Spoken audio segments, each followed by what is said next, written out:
السلام علیکم ورحمۃ اللہ وبرکاتہ۔ آپ کو اپنے یوٹیوب چینل پر ایک مرتبہ پھر خوش آمدید کہتے ہیں۔ آج کی اس ویڈیو میں ہم نماز کے مسائل کو پڑھیں گے اور مختصر انداز میں نماز کے اہم مسائل احادیث مبارکہ سے آپ کے سامنے پیش کیے جائیں گے، اور یہ سلسلہ انشاءاللہ آئندہ قسط وار چلے گا، جس کی آج پہلی قسط، پہلا سبق آپ کے سامنے پیش کیا جا رہا ہے۔ تو سبق شروع کرنے سے پہلے ان دوستوں سے جنہوں نے ابھی تک ہمارا چینل سبسکرائب نہیں کیا، پلیز ہمارا چینل سبسکرائب کر لیں تاکہ ہماری ہر آنے والی ویڈیو سب سے پہلے آپ تک پہنچتی رہے۔ تو دوستو، سبق نمبر 1، جب نماز پڑھنے کا ارادہ ہو تو سب سے پہلے اچھی طرح وضو کر لیں آپ، اور یہ چیز سنن ابی داؤد جلد نمبر 1 اور صفحہ نمبر 25 میں بیان کی گئی ہے۔ دوستو، میں نے آپ کو پہلے بھی بتایا ہے کہ ہم تمام مسائل احادیث مبارکہ سے ہی پڑھیں گے، اور یا قرآن مجید کی احادیث سے کچھ مسئلے پیش کیے جائیں گے۔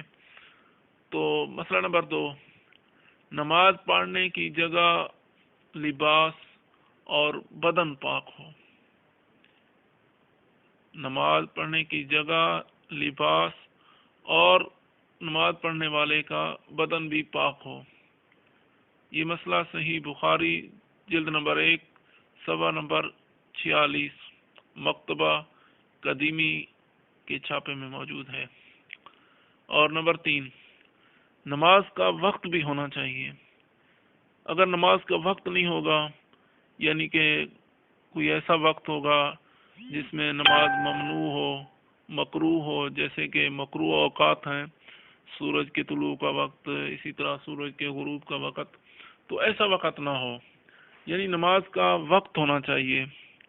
اور یہ بات جامع ترمذی جلد نمبر 1 صفحہ نمبر 21 مکتبہ فاروقی کے اندر موجود ہے۔ اور مسئلہ نمبر 4، قبلے کی طرف رخ کر کے سیدھے کھڑے ہوں۔ آپ کا رخ قبلے کی طرف ہی سیدھا ہونا چاہیے۔ ادھر ادھر اگر شمال کی طرف، جنوب کی طرف یا ادھر ادھر کہیں منہ کیا، رخ اپنا قبلے سے پھیر لیا، تو یہ بھی ٹھیک نہیں ہے۔ تو چوتھی بات یہ ہے کہ قبلے کی طرف آپ کا رخ ہونا چاہیے، اور یہ چیز سورۃ البقرہ کی آیت نمبر 144 اور صحیح بخاری جلد 1 صفحہ نمبر 57 کے اندر موجود ہے۔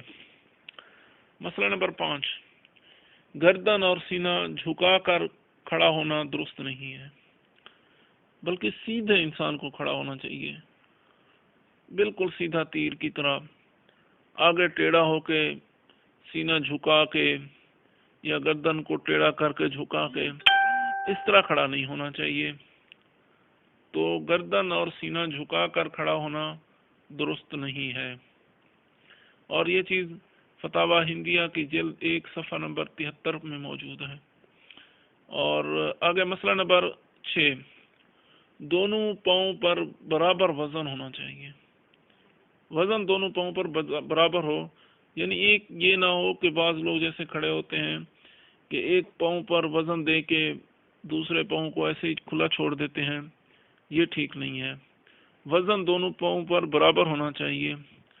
فتاوی ہندیہ جلد نمبر 1 صفحہ 108۔ مسئلہ نمبر 7، ایک پاؤں پر زیادہ وزن ہو اور دوسرا پاؤں ڈھیلا ہو کر اس میں خم آ جائے، یہ نماز کے آداب کے خلاف ہے۔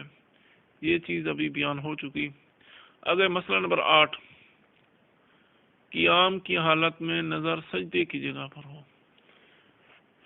جی ہاں دوستو، تو جب آپ نماز پڑھ رہے ہوں اور قیام کی حالت میں کھڑے ہوں تو آپ کی نگاہ جو ہے سجدے کی جگہ پر موجود ہونی چاہیے۔ بعض لوگوں کی عادت ہے کہ وہ نماز کی حالت میں آسمان کی طرف دیکھتے ہیں، بعض یا ادھر ادھر دیکھ رہے ہوتے ہیں، یہ طریقہ ٹھیک نہیں ہے۔ نماز کے دوران قیام کی حالت میں آپ کی نگاہ آسمان کی طرف بھی نہیں ہونی چاہیے، اور نہ ہی ادھر ادھر ہونی چاہیے، بلکہ سجدے والی جگہ پہ ہونے چاہیے۔ اور یہ بات مشکات المصابیح جلد 1 صفحہ نمبر 91 پر موجود ہے۔ اور آسمان کی طرف نظریں اٹھانے پر احادیث میں بہت وعید آئی ہے دوستو۔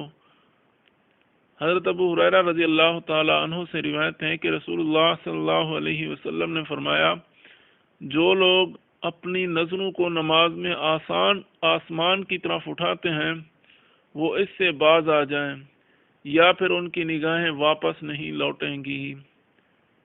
سنن الکبریٰ جلد نمبر 2 صفحہ نمبر 401۔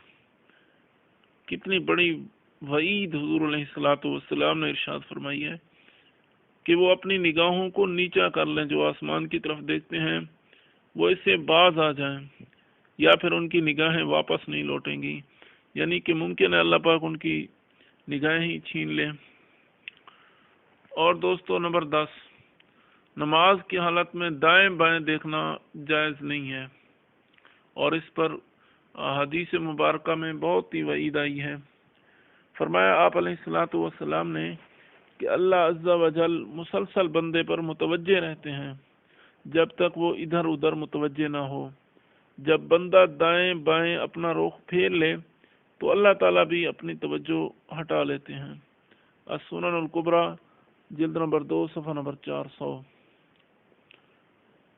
آگے مسئلہ نمبر 11، دونوں پاؤں بالکل سیدھے اور قبلہ رخ ہوں، جس کا طریقہ یہ ہے کہ ایڑیوں اور پنجوں کے درمیان فاصلہ برابر رکھیں۔